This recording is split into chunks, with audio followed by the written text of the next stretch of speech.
Welcome, Dolphins fans, haters, and everyone in between to your favorite show discussing the greatest franchise in sports, the Miami Dolphins. This is the PhinsPod. My name is Moose, your host. 5 in a row. 5 consecutive. That's how many wins the Miami Dolphins have rattled off, starting with Houston all the way back just a month ago. At that time, Miami had 1 win, and their 1-7 record cast a pretty gloomy, dire sort of cloud over the team and fan base. Now, after going undefeated in November and starting this holiday season 1-0, our team is 6-7, just 1 game back of 500 and genuinely, truly in the thick of playoff contention. Today, we'll talk about the Dolphins' victory over the New York Football Giants, what's continuing to go well, and what areas must improve in order for this run, this magical run, to continue. Let's get to it, and let's dive in.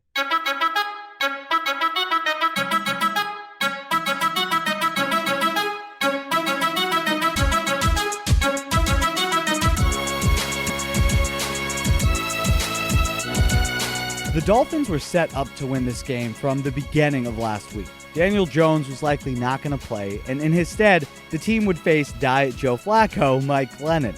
Considering the injuries and lack of offensive potency the Giants have to offer, Miami's buzzsaw defense was primed to be able to handle Saquon Barkley and the rest of the Giants' offense. Where things were a little more worrisome and complicated was on the offensive side of the ball, because as mediocre as the Giants have been, their defense is no joke, and they had the capability of really slowing down Tua and the boys. And that's sort of exactly how this game ended up playing out. Wasn't pretty, not much explosion offensively. Instead, Miami was focused on ball control, field position, and defense. Speaking of that defense, the Dolphins' D was setting the tone early and often. They heated up as the game went along, but the Giants really didn't have any rebuttal throughout Sunday. And it started with the run defense. Since Raekwon Davis's return, the unit has begun to become more and more stout against the run. The gap discipline showing up. Guys are actively looking to fill holes, fill their responsibilities. Guys aren't getting washed down in the blocking scheme. Guys aren't letting huge holes open up for 12-yard runs like we were seeing early on in the season. Now, there's no room to run for offenses. Not to mention, I think this is the main reason why the Dolphins' defense is winning the point of attack. Not many offensive lines have been able to get consistent push against the likes of Raekwon Davis, Zach Sealer, Christian Wilkins, and even recently, Adam Butler. The Dolphins bottled up the run and really, 1, made the Giants one-dimensional, and 2, put the Giants into consistently bad positions. Glennon was facing 3rd and longs all game long. At a certain point, Joe Judge had to abandon the run game entirely because it wasn't working, and they tried to put the game in Mike Glennon's hands, which is exactly what we wanted. Overall, Miami held New York to just 91 total yards on the ground on 17 attempts. Glennon, on the other hand, threw the ball 44 times. Miami's secondary did a great job for the most part, handling the few weapons the Giants had. Evan Ingram and Kenny Golladay made some plays, but neither receiver was really able to get into a flow, rhythm, and impact the game that much. Xavier Howard is continuing his excellent play as he pulled down yet another interception on a deep ball from Glennon early in the game. When will these quarterbacks learn? 1, don't throw it to X, and 2, if there's safety help, don't throw it to X. He threw that into double coverage deep downfield, and X made a beautiful catch looking like a wide receiver out there. Byron Jones, Javon Holland, the core of Miami's defensive back end, they're performing to the level we know they can, and frankly, the level we're paying them to perform up to. Even the linebackers stepped up and were able to help minimize anything thrown underneath. Glennon finished the game 23 of 44, a very low completion mark, just 187 yards to show for those 44 attempts, no touchdowns, and a pick. Frankly, he was lucky he didn't have a couple more, considering the Dolphins dropped a couple potential picks. Landon Roberts read Glennon's eyes perfectly, and he stepped in front of Kenny Golladay for what would have been a huge play, and at that point in the game, probably an early dagger and go-home Giants, but he dropped the catch. And on one of New York's few red zone trips, Javon Holland almost made a play in the end zone on a risky ball from Glennon to Golladay again. Eric Rowe at safety had a nice game as well, filling in for Brandon Jones, who started to sort of get a lot more reps and snaps. However, since his injury, Eric Rose kind of retained that strong safety position, but that veteran depth in the secondary is great to see. And Andrew Van Ginkel had a good game. That huge tip late in the game. He was close to finishing a few sacks as well before Glennon either found a man or threw it away. It was also great to see the refs, speaking of throwing it away, because I was bitching and moaning for a few intentional groundings there. Because I'm like, look, I get that there's a receiver in the area, but, when you're in the pocket and you're trying to avoid a sack and you throw it 40 yards over the receiver's head, throw the flag there. But it was nice to see the refs hold on to their flags throughout the game for a change. The Zebras really let the guys play out there, and aside from a few times, like I mentioned, I was screaming for a holding penalty or just bitching about something, I was pleased to see a more physical brand of football being allowed to be played out there. And physical football, at least in the last 5 weeks, is what this team wants to play, especially on defense. Offensively, like I said, give the Giants and Patrick Graham credit. He has familiarity with our coaching staff, and he had a good game plan to contain Miami's recent offensive success. Tua played another good game. No, it was not nearly as impressive as his performance against the Panthers, but he continued to do what he does best, and that's play efficient, smart football. He also had a few big boy throws in this game, a couple of big third down throws, sideline throws to Devontae Parker, that third down conversion to ice the game to Mike Gesicki. That was one of the most accurate passes I think he's thrown so far in the NFL in his 17 games. And not to mention, Tua wasn't really helped out by his receiving core, as the unit had a bad case of the drops throughout the game.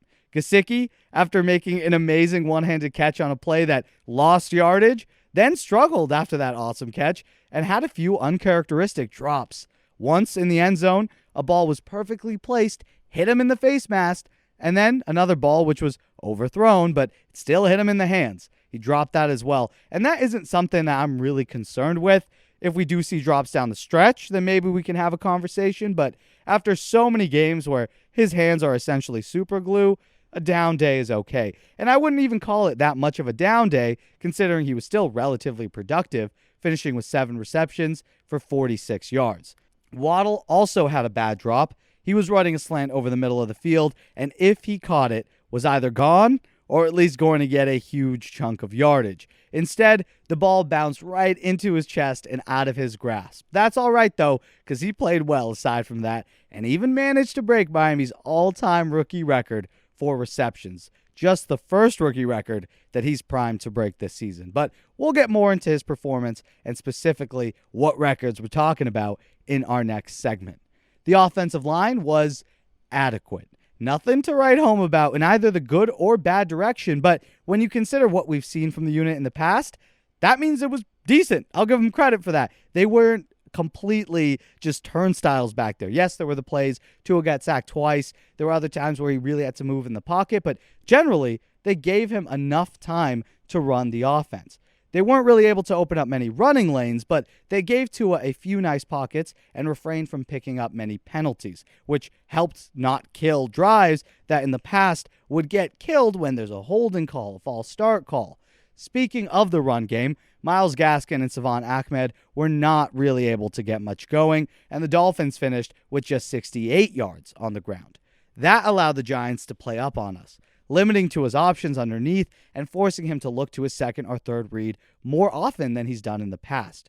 But, like we've been saying now since the inception of this podcast a year and a half ago, Tua Tagovailoa has a skill set that needs to be nurtured and given time. The more experience he gets, the better he becomes. And no, better doesn't always equate to passing yards, big highlight plays, or massive amounts of touchdowns. Better means that the kid increases his awareness, his understanding of not only the game as a whole, but situational, play-by-play football. Know the clock, know where your team's at, understand the momentum of the game, things that the intuitive stuff that you want a franchise quarterback to have. That's what I mean. He's going to improve it and get better, and that's what we're seeing. Limiting poor throws and bad decisions, eliminating head-scratching interceptions, keeping your team alive and in the game all 4 quarters. I believe that's what you're seeing out of Tua Tagovailoa so far this season. Clear growth, development as a quarterback, and a deeper understanding of himself at the NFL level.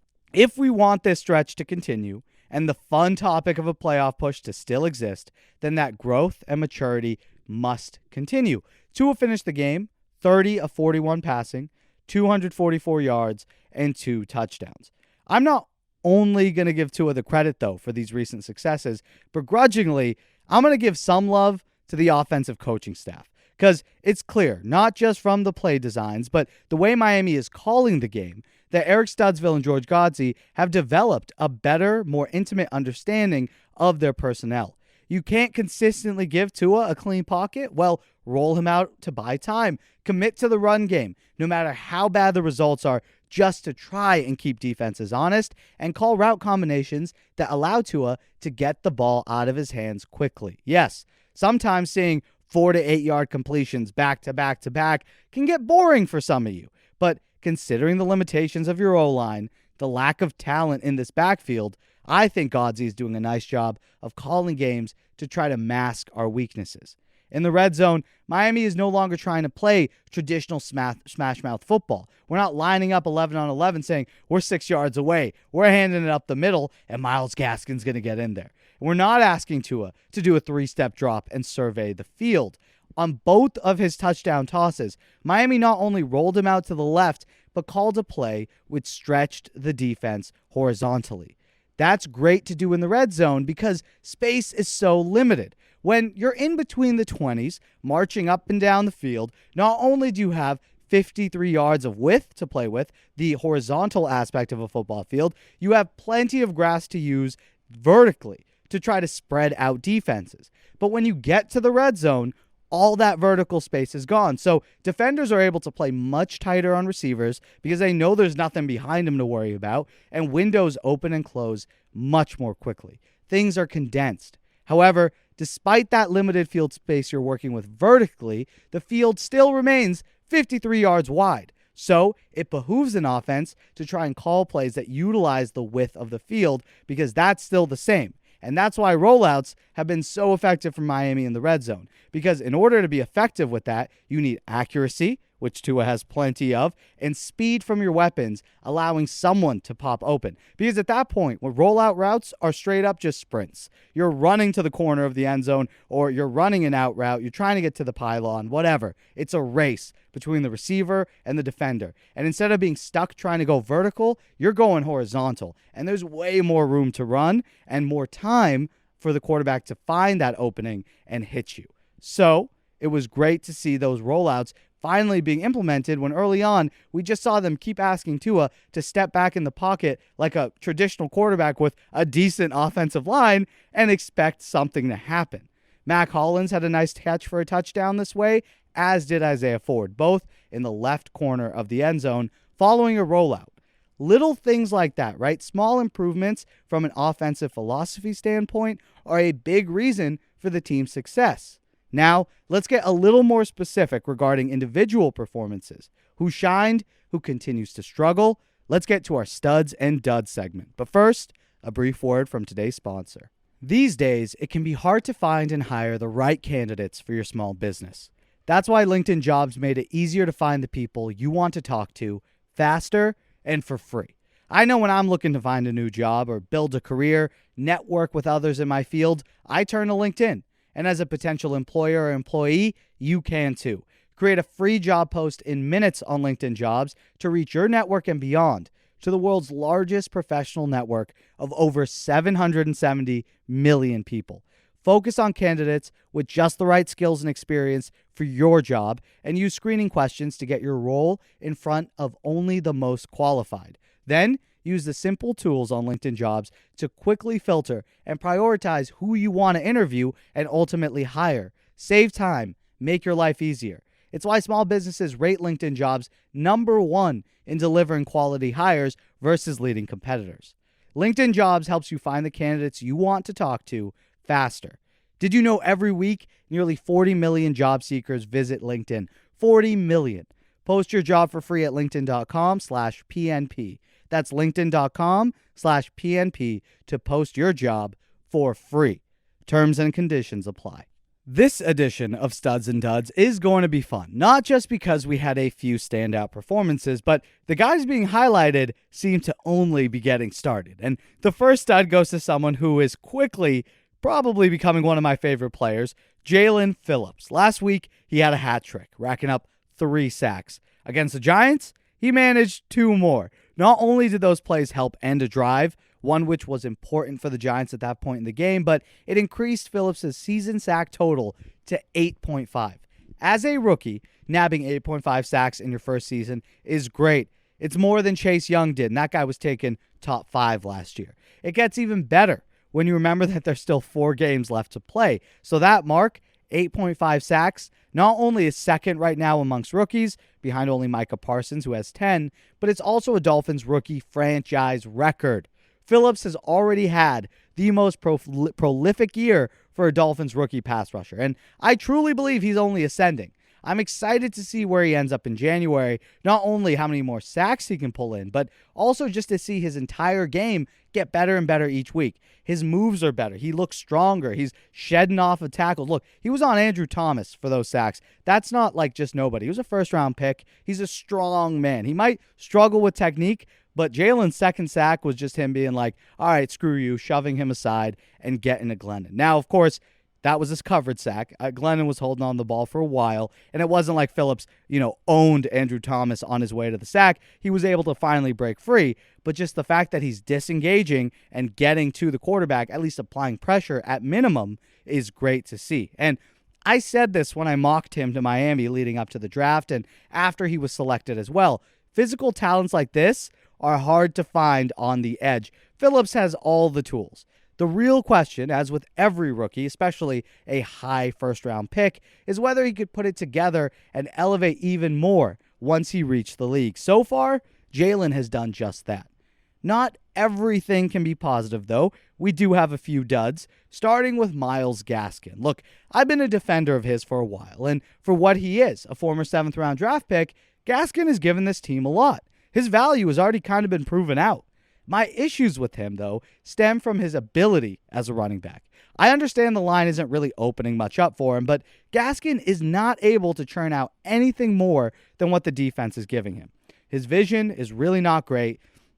He often misses holes that he should have hit, or he's too late to hit the right hole. He's not physical enough, struggling as a pass protector as well, and he's not that strong between the tackles. I swear, the man has not broken a tackle since his amazing touchdown catch and run last season in Vegas, where he broke like 4 tackles on the way to a 70-yard touchdown. But since then, feels like you touch him, he's fallen not forwards, backwards. He only mustered 44 yards on 15 carries. Not really the production you want to see, and hopefully, with the bye week now coming up, Phillip Lindsay, who was out with an ankle injury, gets healthy and is able to contribute. A lot of the issues I have with Gaskin are things Lindsay has proven to be competent at the NFL level. If Miami does begin to implement Lindsay more, creating packages for him and giving him more and more snaps on Sunday, then I think Gaskin is going to enter the role that he is best suited for. A second back, someone who can carry for you if you need be, but is mostly used in the passing game and as a relief option. I think we've seen this season that he really isn't a high-end starter, nor does he have the potential to become a high-end starter. Look, his production, Myles Gaskin, can absolutely get better with more development, more time in the league. He's still young, and a better offensive line. But like I said, Gaskin isn't going out there and maximizing the few holes he gets. He's not taking anything for himself. And that's something I'd like to see improved. Or, ideally, we start turning more to Lindsay, who can go get those extra yards. The next stud on the list is someone who's beginning to become a regular, and I'm not too mad about it. Jalen Waddle. Waddle is truly coming into his own, showing his ability to run the entire route tree, which is something I and many others doubted he was able to do, especially at the NFL level. I think that now that we've seen he can do it, points way more to Alabama just using him in one way, and I give credit to Chris Greer and the Dolphins scouting department for being able to see the skill sets and know that it would translate, because he's proven to be a reliable and explosive option. Aside from that one uncharacteristic drop, the one we spoke of at the top of the show, he had a stellar game, finishing with 9 catches for 90 yards. That's 2 weeks in a row where he's been the go-to guy. He also broke Jarvis Landry's Dolphins rookie record for most receptions, now with 86 on the year. And he didn't do it in the 17th game, so I don't want no moaning that, it's an extended season. No. He did it quickly. So, look, other than his performance, there was an injury scare, but it was reported to just be cramps, and he has the bye week now to rest up and get fully healthy once again for this pivotal final stretch. I'm also loving the chemistry we're seeing between Waddle and Tua. Plus, you're now beginning to see the amount of respect, right, and attention that he's getting from opposing defenses. Truly a game changer, and he should really only get better. Our second dud of the game now is left tackle Liam Eichenberg. And there's no doubt that he's struggling. And the adjustment from college to the NFL has not been nearly as smooth for him as it's been for the three rookies taken ahead of him. We got two of them on the studs list, speaking of it. But he had a false start, and he whiffed on a few key blocks, which resulted in sacks. And if you go back and watch, you can notice how the coaching staff is trying to help him out as best as they can. Either putting a tight end next to him to chip the edge defender, putting the running back on that side to help pick anything up. But still, Eichenberg's not really developing at the rate you want to see. I'm not going to write this kid off just yet. He truly was one of the premier tackles in college football, so there's talent. And it wasn't like he was from a small program. He played at Notre Dame. I think offensive line is just a hard adjustment at the NFL level, especially when you don't have any good vets to lean on or experienced coaches. Remember, the only vet he can lean on is Jesse Davis, who is not a great vet to learn from if we've learned anything, and his offensive line coach is a rookie right alongside him. Just look at Michael Dieter, for an example. He was also a third-round pick, and people had pretty high expectations for him. They expected him to plug-and-play starter. Instead, he struggled out the gate, and it took him time to become a competent starter, which we're now seeing.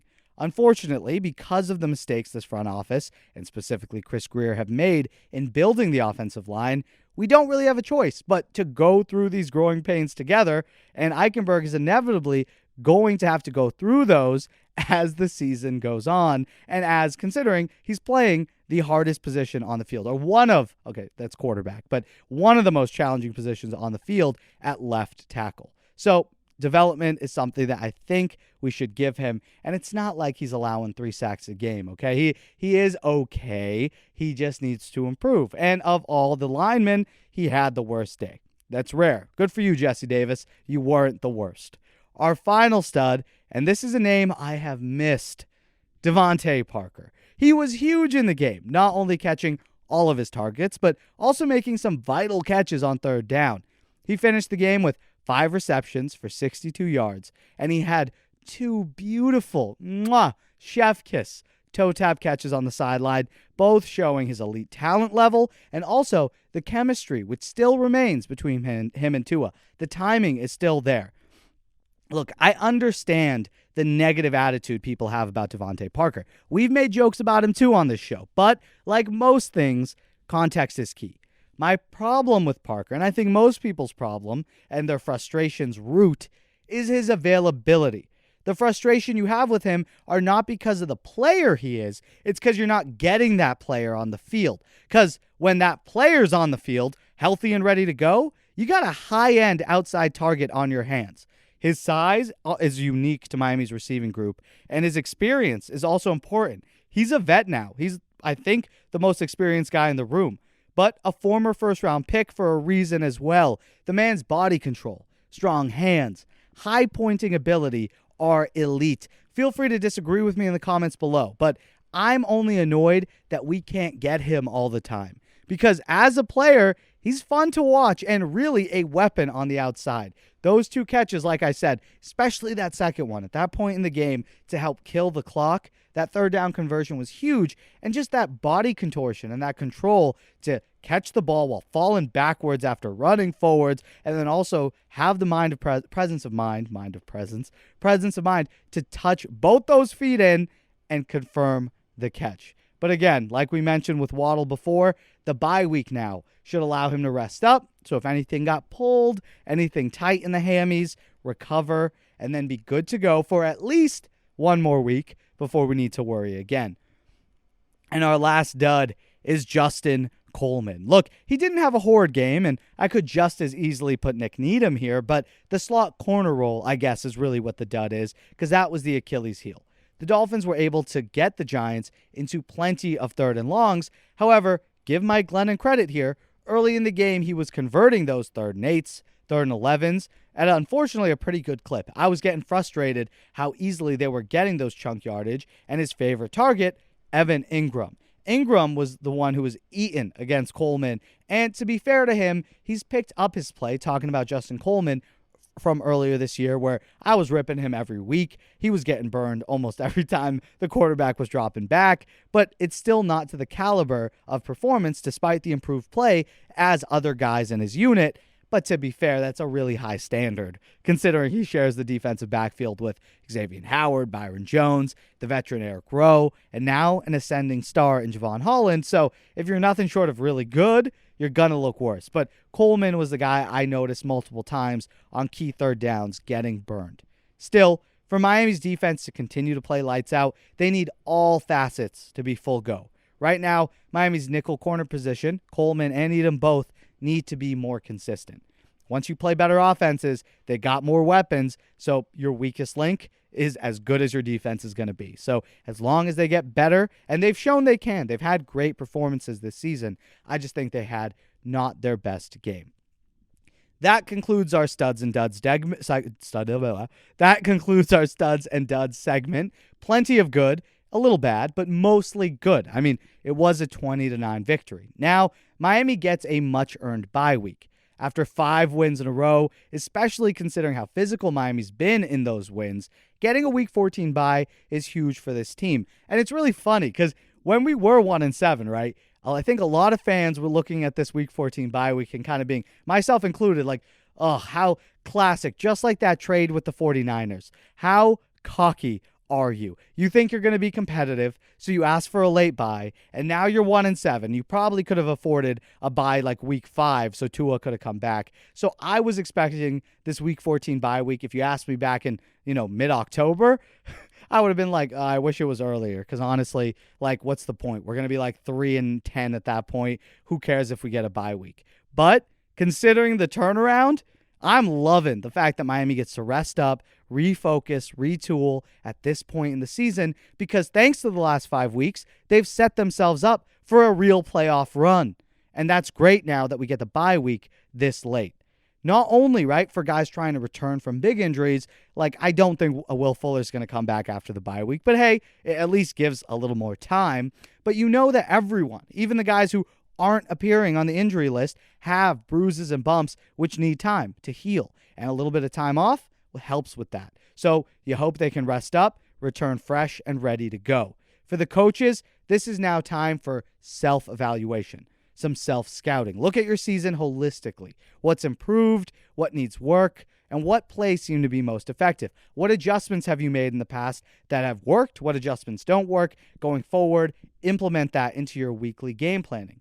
Build more packages off of the concepts and formations that are working. Elevate guys on the roster who may need more playing time because they're playing well and have earned it, like Duke Riley. Duke Riley's playing a lot better now than he was early in the season. And see if that there's improvements that can be made in the week-to-week game planning and install, how you teach the material. Go back and evaluate everything. We got a couple weeks now to rest up and recover and analyze ourselves a lot more critically than you do when you got a game coming up in a few days. Don't you worry, though. Here at the PhinsPod, that's exactly our plan, too. We're going to spend the next 2 weeks not just discussing the next opponent in the New York Jets and what a 7-7 record means for this team and the fan base if they're able to beat the Jets. But we'll be right alongside the coaching staff, taking a hard look at what's been working and what hasn't. So if you want your fill of Miami Dolphins football, be sure to subscribe wherever you're listening.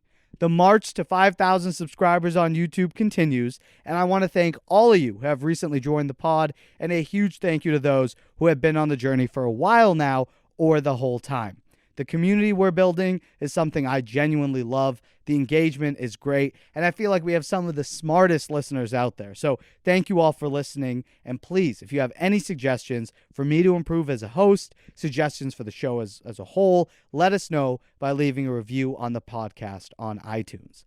5 in a row, baby, and we can't lose next week no matter what. So that means 6 weeks of happiness. Just one more to even out from the 7 weeks of misery that we endured early on. But I appreciate all of the fellow Doll fans and members of the pod who have been there enduring with us along the journey. For those of us who have tried to hold on to faith, have tried to believe in this program, players, and this team, I think we're feeling pretty good right now. And all those people who were saying that this team was going to win 3 games are probably eating a little bit of crow. And although they're happy, I don't think they're as happy as us because we struggled with the team.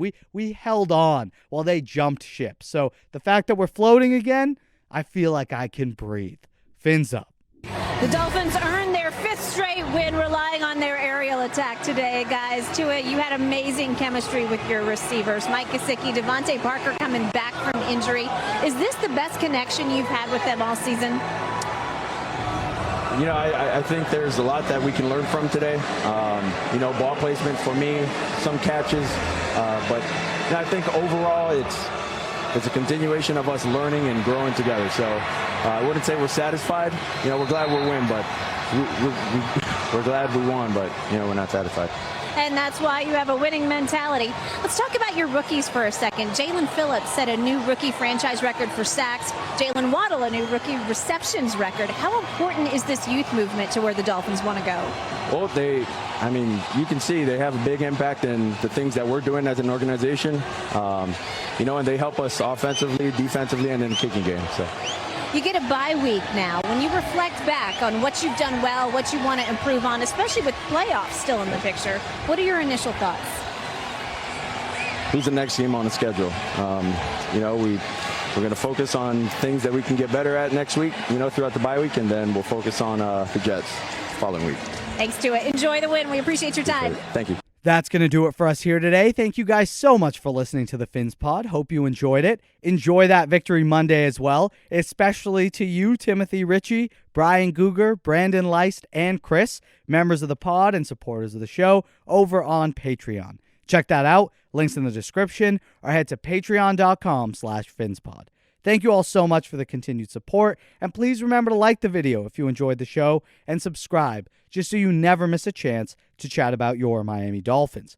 Remember that the PhinsPod's also available on all platforms: Spotify, Apple, Google Podcasts, and of course, YouTube. Continue the conversation with us over on Twitter and Instagram @PhinsPod. We have some fun over there, so be sure to follow. I hope you all have an amazing day. Until next time, stay safe. Love y'all.